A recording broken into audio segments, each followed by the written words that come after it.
안녕하세요. 잠수부입니다. 밤새 이마에 물수건을 올려주었노라고. 돌아오지 못할까봐 겁이 났었노라고.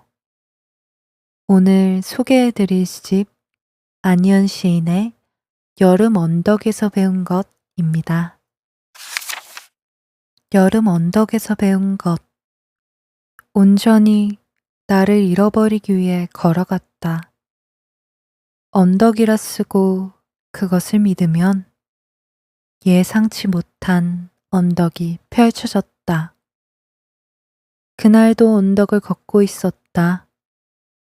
비교적 완만한 기울기, 적당한 햇살, 가을을 받고 있다는 기쁨 속에서 한참 걷다 보니 움푹 파인 곳이 나타났다. 고개를 들자 사방이 무릉덩이였다. 나는 언덕의 기분을 살폈다. 이렇게 많은 무릉덩이를 거느린 삶이라니. 발이 푹푹 빠지는 여름이라니. 무엇이 너를 이렇게 만든 거니? 언덕은 울상을 하고서 얼마 전부터 흰 토끼 한 마리가 보이질 않는다 했다. 그 뒤론 계속 내리막이었다. 감당할 수 없는 속도로 밤이 왔다. 언덕은 자신에게 아직 토끼가 많이 남아있다는 사실을 모르지 않았지만 고요, 다음은 반드시 폭풍을 하는 사실. 여름은 모든 것을 불태우기 위해 존재하는 계절이라는 사실도 모르지 않았다. 우리가 잃어버린 것이 토끼일까?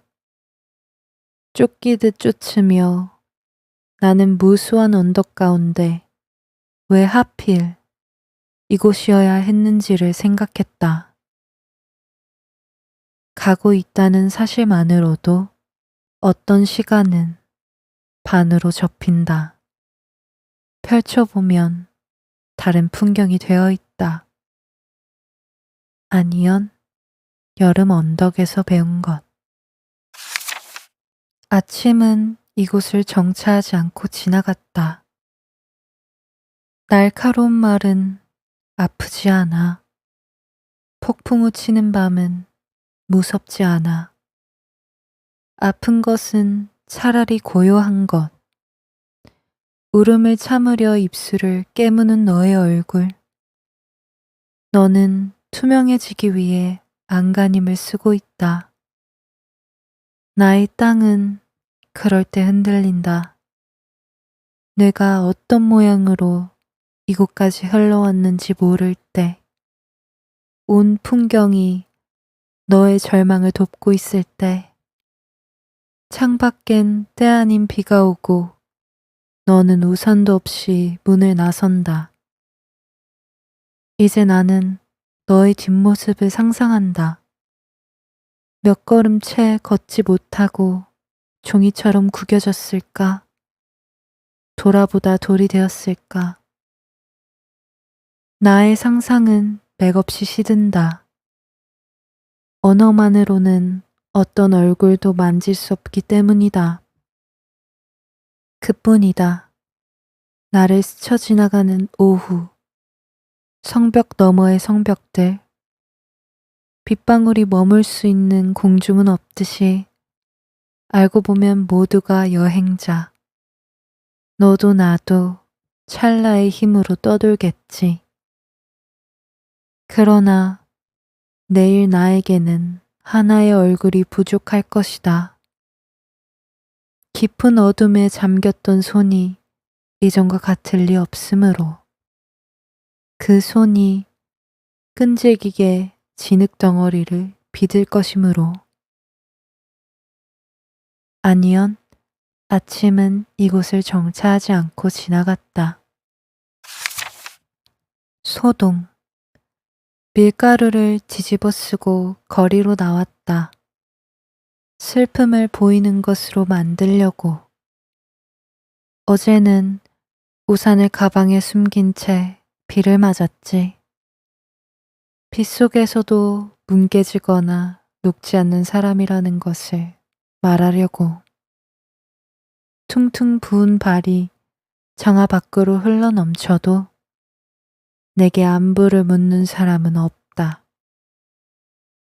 비밀을 들키기 위해 버스에 노트를 두고 내린 날, 초인종이 고장나지 않았다는 것을 말하기 위해 자정 넘어 벽에 못을 박던 날에도 시소는 기울어져 있다. 혼자는 불가능하다고 말한다. 나는 지워진 사람. 누군가 썩은 씨앗을 심은 것이 틀림없다. 아름다워지려던 계획은 무산되었지만 어긋나도 잘하고 있다는 사실. 기침할 때마다 흰 가루가 풀풀 날린다. 이것 봐요. 내 영혼의 색깔과 감촉. 만질 수 있어요. 여기 있어요.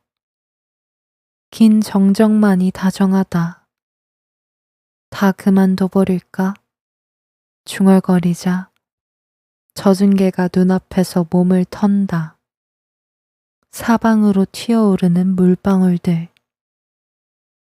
저 개는 살아있다고 말하기 위해 제 발로 흙탕물 속으로 걸어 들어가길 즐긴다. 아니연, 소동. 굴뚝의 기분. 너는 꽃병을 집어 던진다. 그것이 망가질 대로 망가진 내 삶이라는 듯이. 정오. 너는 주저앉고 보란 듯이 태양은 타오른다. 너는 모든 것이 너를 조롱하고 있다고 느낀다. 의자가 놓여있는 방식, 달력의 속도. 못 하나를 잘못 박아서 벽 전체가 엉망이 됐다고. 그러거나 말거나 너의 늙은 개는 집요하게 벽을 긁고 있다. 거긴 아무것도 없어. 칼을 깎는 사과는 없어. 찌르면 찌르는 대로, 도려내면 도려내는 대로. 우리는 살아가야 하고 얼굴은 빗금투성이가 되겠지. 돌이켜보면 주저앉는 것도 지겨워서. 너는 어둠 위에 어둠을 껴입고 괜찮아, 괜찮아. 늙은 개를 타일러 새 꽃병을 사러 간다. 깨어진 꽃병이 가장 찬란했다는 것을 모르고 심장의 기억의 파편이 빼곡히 박힌 줄도 모르고. 아니연, 굴뚝의 기분. 실감. 우리의 여행은 달이 없다는 전제하에 시작되었다. 달이 없다는 걸 알면서도 어디까지 갈 수 있을까? 우리는 우리 자신을 시험해 보기로 했다. 우리는 걷는 동안 쉬지 않고 대화를 나누었다. 우리가 생각하는 달은 다르면서도 같다는 것을 알게 되었다.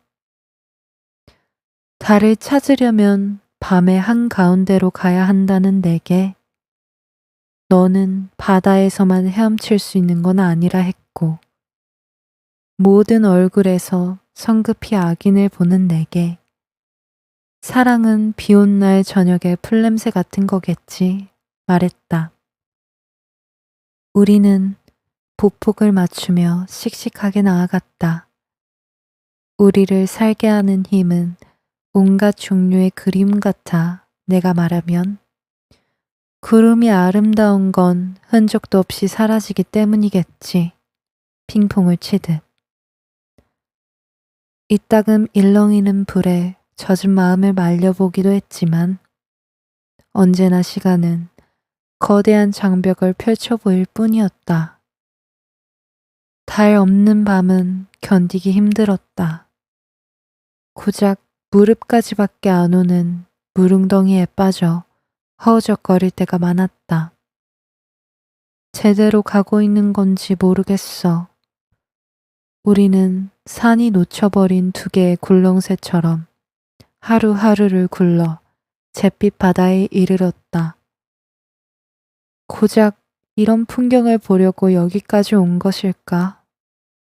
너는 헤엄치는 법을 알아야만 바다를 건널 수 있는 건 아니라고 했지만 내일부턴 더 추워지겠네. 쓸쓸히 웃었다. 너무 어두워서 분명해지는 세계가 거기 있었다. 아니연, 실감.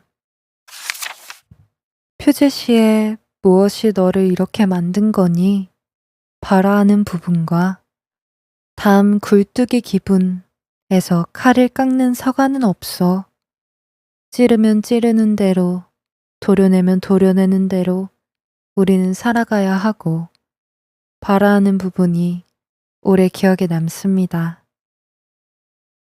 누군가 우리를 흔드는 것 같을 때, 그러니까 어떤 불가항력 앞에 그래도 밤새 이마에 물수건을 올려주는 것 같은 다정한 시간들이 있기를, 그렇게 선잠에 들 수 있기를 바랍니다. 여기까지 왔네요. 수심 1m.